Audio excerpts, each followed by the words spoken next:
Sejumlah pakar memprediksi serangan balik gerbong Irjen Verdi Sambo terhadap institusi kepolisian usai mantan Kadif Propam Polri itu ditetapkan sebagai tersangka dalam pembunuhan Brigadir J. Namun sebelum lanjut beritanya, tolong ringankan jari Anda untuk menombol subscribe, like, dan nyalakan lonceng notifikasinya. Kalau sudah, kami ucapkan terima kasih. Selamat menikmati. Ketua Indonesia Policy Watch (IPW) Sugeng Teguh Santosa mengatakan, perlawanan gerbong Sambo tak berhenti usai penetapan tersangka. Dia menduga akan ada serangan balik ke institusi Polri, terutama Tim Sus dan Irsus yang menangani kasus ini. Sugeng menyebut ada kemungkinan serangan dilakukan dalam waktu dekat. Sugeng mengatakan serangan kemungkinan dilakukan lewat media sosial. Ia menduga akan ada akun-akun anonim yang menyebarkan isu untuk mengganggu pengusutan kasus. Serangan lain juga bisa datang dari bentuk lobby hingga suap. Dia berkata serangan itu kemungkinan menyasar pejabat kepolisian, kejaksaan, dan pengadilan.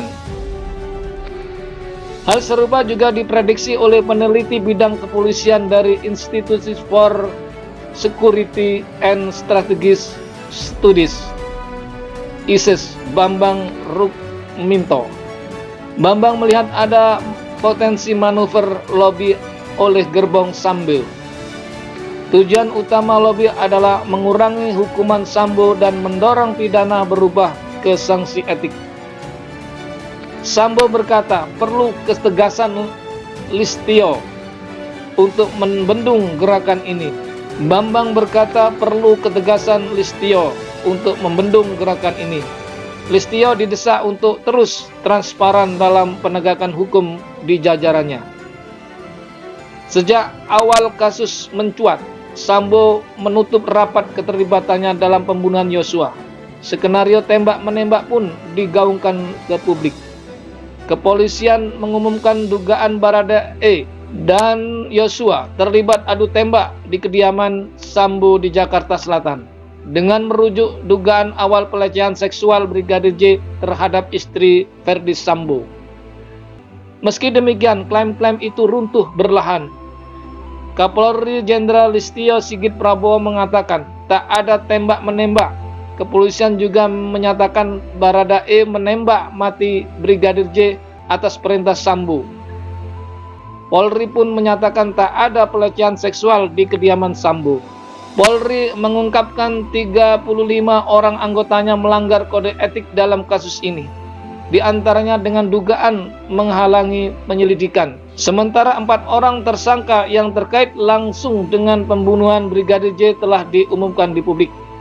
Dengan banyaknya orang yang terlibat, peneliti ISIS Bambang Rukminto semakin menegaskan bahwa selama ini tak sedikit anggota kepolisian terlibat untuk menutupi fakta dan kasus pembunuhan Brigadir J. Apalagi skenario yang diungkap saat ini jauh berbeda dengan sebelumnya, padahal sama-sama dikeluarkan oleh pihak kepolisian.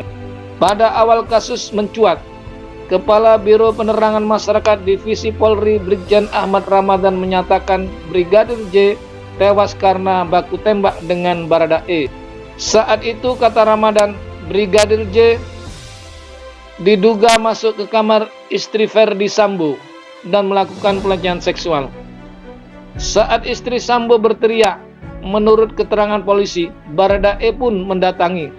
Kemudian Brigadir J tersebut mengeluarkan tembakan sebanyak 7 kali dan dibalas oleh Baradae sebanyak 5 kali sebagai bela diri. Narasi itu kemudian berubah dan dibantah oleh kepolisian sendiri dengan menetapkan Baradae sebagai tersangka. Polisi mengatakan Baradae melesatkan tembakannya bukan karena membela diri. Polisi menyatakan bahwa penembakan yang dilakukan oleh Baradae adalah atas perintah Verdi Sambo sebagai atasan.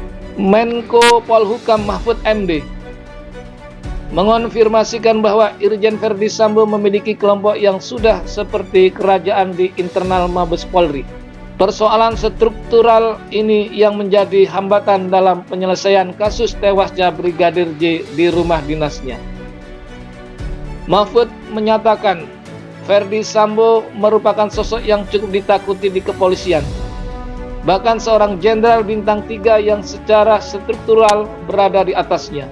Ketua IPW Sugeng Teguh pun mengamininya bahwa kasus pembunuhan Brigadir J dilakukan secara sistematis dan terstruktur oleh sekomplotan polisi. Dia juga berpendapat bahwa menjadikan segelintir anggota kepolisian sebagai tersangka tidak cukup. Menurutnya harus ada reformasi menyeluruh di tubuh kepolisian. Hal pertama yang harus dilakukan oleh kepolisian menurut Sugeng adalah meminta maaf kepada keluarga Brigadir J dan publik. Lalu setelah itu disusul oleh tindakan lain. Sugeng berharap Kapolri ke depannya bisa lebih bertindak tegas, sebab banyak anggota kepolisian yang bertindak sewenang-wenang dengan dalih penanganan perkara yang sesuai prosedur. Hal itu menurut Sugeng membuat citra polisi semakin buruk. Mabes Polri belum bisa memberikan penjelasan mendalam untuk merespon mewanti-wanti serangan balik kelompok Verdi Sambo dan dugaan kerajaan kelompok Sambo yang disampaikan oleh Mahfud MD. Terima kasih Anda telah menonton video. Jangan lupa subscribe, like, dan nyalakan lonceng notifikasinya.